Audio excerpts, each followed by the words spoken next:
It is for all of these things we pray in your precious and holy name. Amen. So today we celebrate Harvest Home Sunday.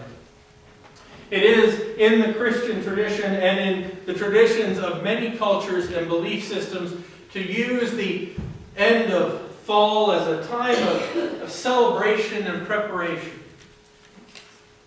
Cultures throughout the world experience the fall harvest and the incoming of all of the food that they need to store up for the winter. And it is at this time, near the end of that harvest, that they choose to have a great feast to honor whatever god or gods that they believe in for providing all that they have.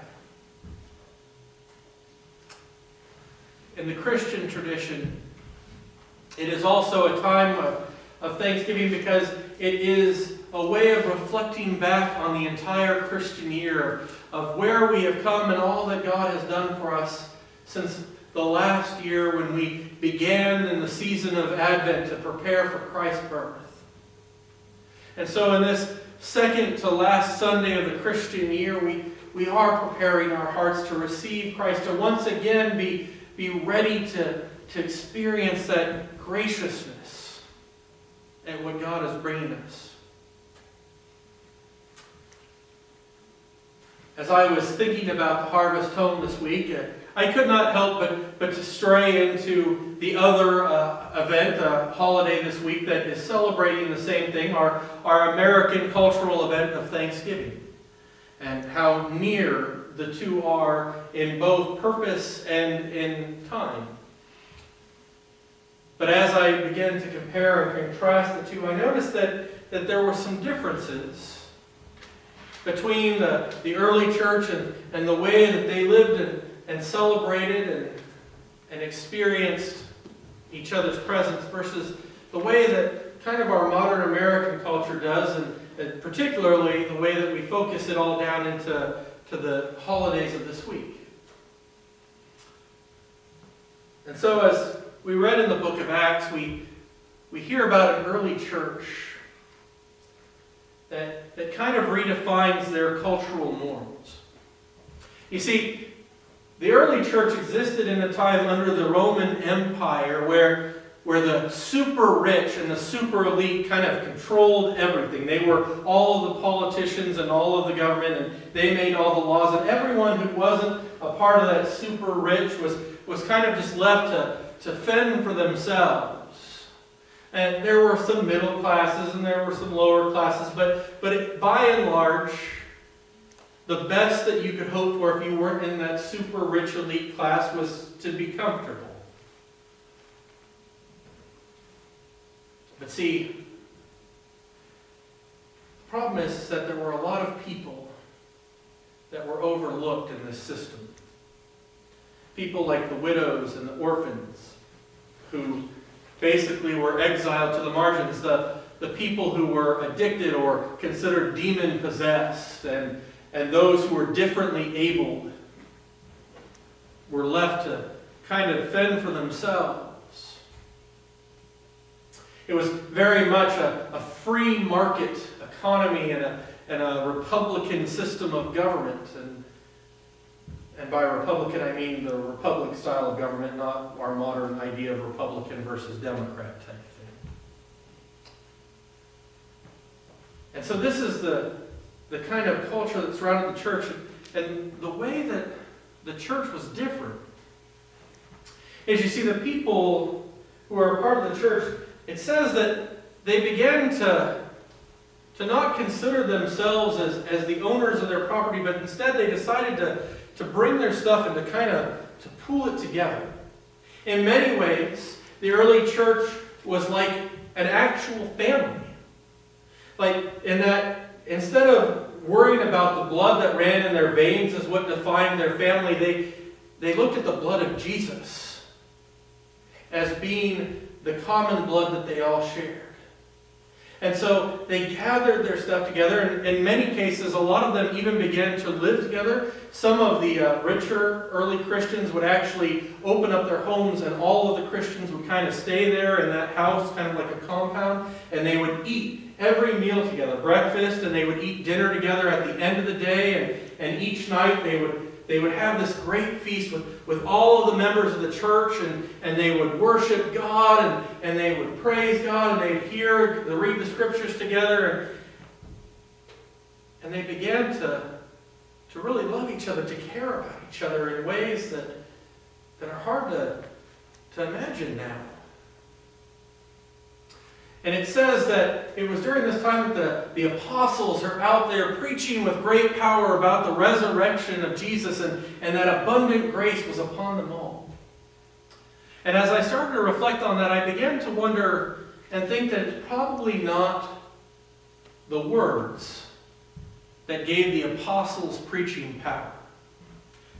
I think it was the church community behind them that made the apostles' words and sermons have such power. You see, when the apostles preached about Christ, preached about transformation, and preached about community, they could welcome people into a community that was living that out. When they talked about feeding the poor, there actually were members of the church feeding the poor. And when they talked about healing, there were people there that were not concerned with their own personal health, that instead were reaching across and helping people with these diseases to offer them healing and to comfort them and make their lives better.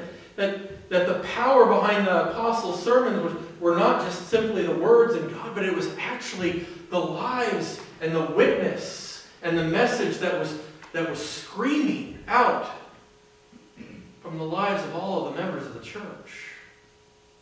When they talked about being invited into Christ's family and being a belonging and being a part of something bigger, they had a place for you to come, and you would be a part of a family that you may not have had outside of the church. Because, let's face it, the life expectancy back then was quite low. Chances are grandparents were not really a thing in most cases. But there were some elders in the church, and if you were a part of the church and you were a part of a family, suddenly you had grandparents and grandchildren, and you had brothers and sisters. People that you would eat every meal with. People that you would stay with, that you could play with, that you would work with. And the church really was a community within a community. And it says that by combining their resources together like they did, by selling some of their houses and moving in together, they found that they had this extra money, that rather than everyone striving for their own things and trying to pay for their own meals, they found that by combining together, they were able to cut some of the costs. And this extra money then was available to them to make sure to care for those widows and those orphans, to care for the sick. And it's actually the early church that built the first hospitals and some of the first schools for the poor. And it was the early church that helped people learn how to read that they would have never had the time to go and do because they spent all day working in the fields. It was the early church that when somebody had a need or needed help with labor, that they could all go and they'd work together to get it done. Now, I told you I contrasted this with American culture, and to be fair, I actually contrasted it with two different versions of American culture. The first that I thought about was kind of 1950s Leave It to Beaver idealized American culture. And I say idealized because I realize that it wasn't exactly as happy and pleasant as we get from, the TV shows, or as we fondly talk about it in our memories, that there were definitely issues going on then. But I thought about what it was like for families in the 1950s. And how in the 1950s the family was very similar in some ways to the early church. I mean, think about the 1950s. There was probably one TV or one radio in the family household, and that was the family television or the family radio, right? And there was one telephone, that was the family's telephone, and there was one car, and that was the family's car, and, the house, the family's house. And there really wasn't this idea of everyone having their own thing. And the families ate together. And usually there was one meal, and whatever meal was put on the table, you ate, and you were happy to have it because that's how it worked, and you didn't get your own special meal prepared for you because you don't like peas, or you don't like carrots, or whatever, or you only eat macaroni and cheese. And you were happy. And then we have today's culture. Today's culture, this week we will be celebrating Thanksgiving, and I imagine that most of us will probably be having Thanksgiving just with our individualized family, and it may look a little bit like that 1950s dinner that they had every night. And it may look a little bit like the dinner that the early church had every night of the year. And they'll be sitting around talking, and there'll be laughter, and there'll be games, and there'll be stories, and somebody will complain that the turkey is dry, or that the dessert wasn't made like grandmother used to make it, despite the fact that you spent all of the time and did it exactly as grandma's recipe was, and it just didn't turn out the same way, or it actually did, and they're just being overly critical. And we may watch some TV afterwards, or play some games, or go out to a movie or something like that as a family, and in general that may be what it looks like. But we may also celebrate the second holiday of this week in American culture. And the funny thing about this second holiday is it's become so popular that it's even decided it can't be contained in one day, that it has to bleed over into Thanksgiving. And so 6 o'clock Thursday night, right after you finished eating dinner, you can run to the stores and get those doorbuster prices on the latest and greatest tech and toys. And yes, I do mean toys, because whether they're for adults or children, they are toys. You do not need them. And yet, that is where we're at. That we can't even have a full day of just family anymore. Now we have to get more shopping and more consumerism, more materialism. And it's not even like it was in the 50s, because now everybody in the family has to have their own of everything. Every kid has to have their own TV, their own video game system, as if they don't work to be shared. And in fact, game manufacturers are getting smarter about this. They actually are making the systems so that you have to have more than one system and one TV in order to play together. And every kid that is in their teens has to have their own car. Mom and dad each have their own car. There is no family car. There is no family TV, because everyone has their own. Everyone has their own phone now. And it's all so individualized. And we all just have to keep have, more, and we will go out of our way to spend this season to give gifts of great value, and some of us will spend more money than we actually have, and we'll use this thing called credit, which means that we're spending money that we haven't even earned yet, that we haven't even seen, and it'll all be so we can have more stuff and more things, and how different is that from the culture of the early church? Here you have the early church where multiple families are giving up extra houses, giving up extra appliances, extra tools, and living together and sharing things, sharing meals together, so that they can save a little bit of money so that they can give it to other people in need, versus now in American culture where the idea of saving is almost it's almost a curse word. And I think about the difference in the power of the church in reflecting on these two cultures.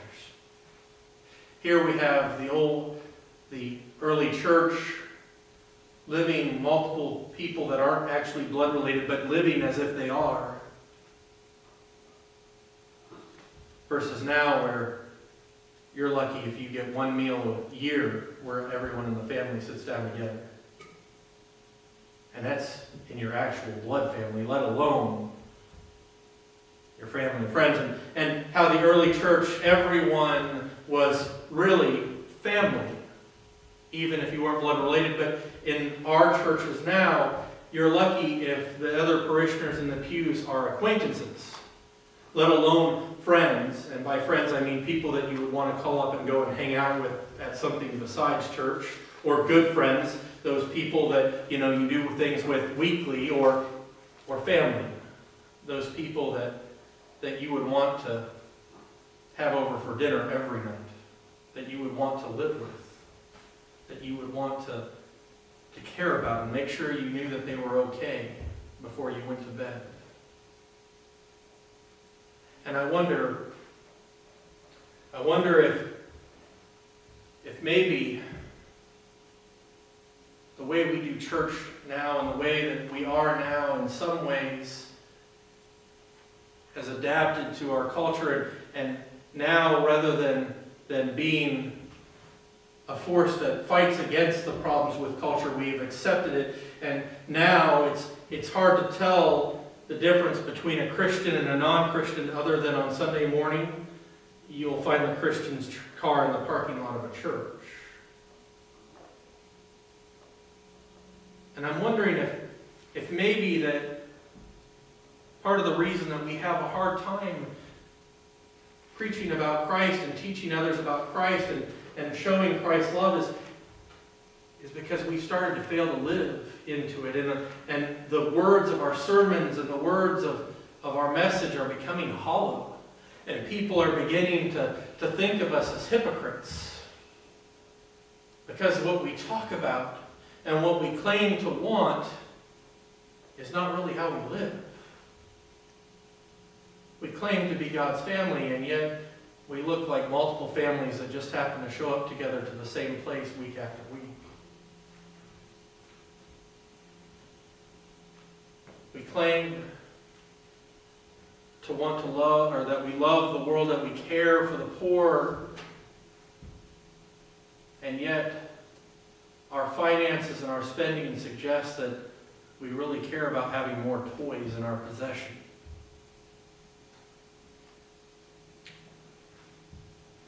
And I just wonder if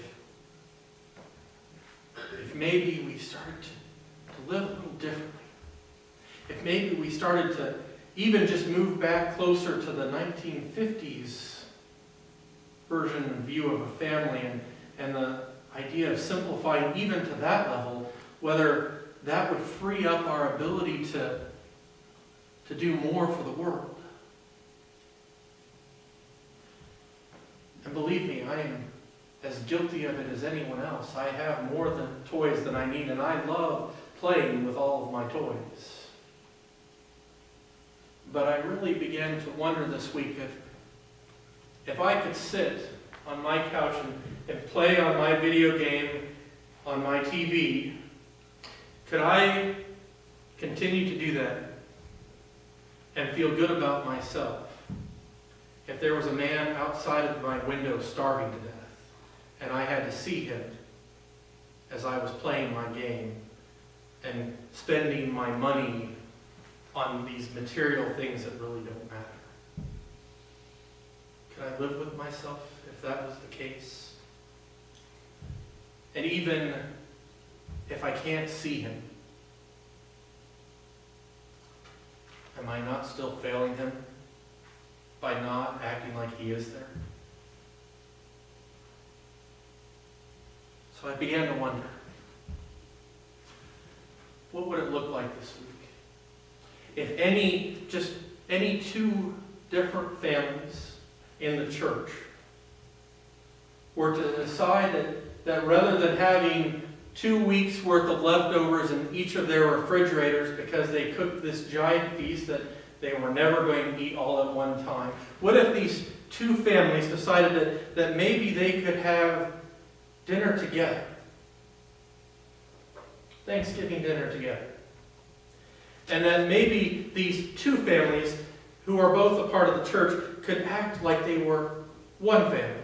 And then, with all of that extra money that would have gone to that second meal, what if they used that to buy a meal for a family that can't afford it?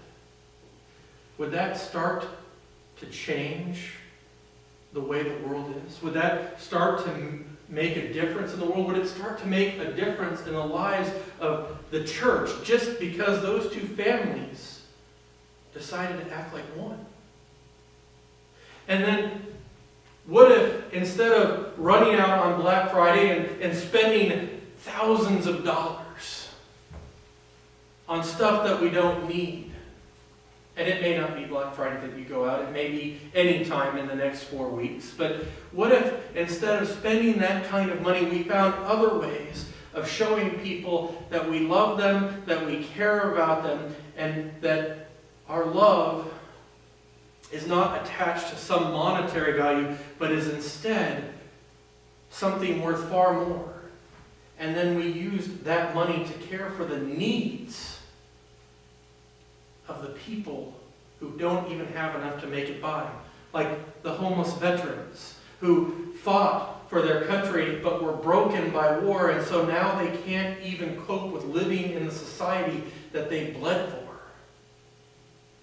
What if all of that extra money that we didn't spend on these material gifts could be used to provide meals for the elderly that are in nursing homes and assisted living that get an institutionalized version of Thanksgiving, but what if instead they could have the real thing?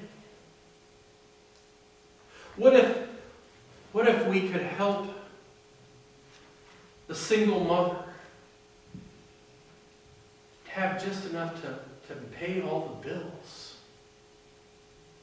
and not have to work that triple shift on Christmas Eve and Christmas Day in order to make it? And she could actually spend time with her kids. Would that change the world? Would it change our witness in the world? Would it add power back into our sermons? You see, we're really good at one thing when it comes to sermons in the Bible. We're really good at picking out the laws from the Old Testament and Paul's writings and talking about how this is acceptable and this is not acceptable and we live acceptably and you're going to burn in the fires of hell. The church is really good at those things.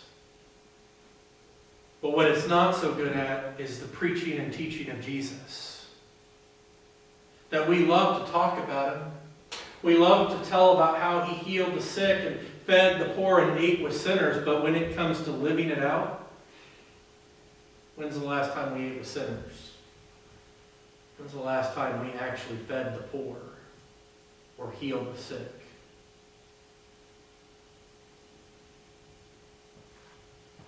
We've been blessed with many things. We are far more blessed than the early church was. And yet we allow modern American culture to drive our decisions, to fuel this consumerism and materialism that keeps us from being the family that God calls us to be, that keeps us from even sharing simple things like a meal together. I think it's time that we learn some lessons from the early church, or even just lessons from the 1950s. I think it's time that we recapture that sense of family as a church, and that we add that power back into the sermons and into our voices as we begin to live out what we are teaching and preaching. Because if we do that, we can change the world. And we can be the church that causes the converts to come by the thousands because they want to be a part of it. They want to be a part of a better way of living and a better way of being. Amen.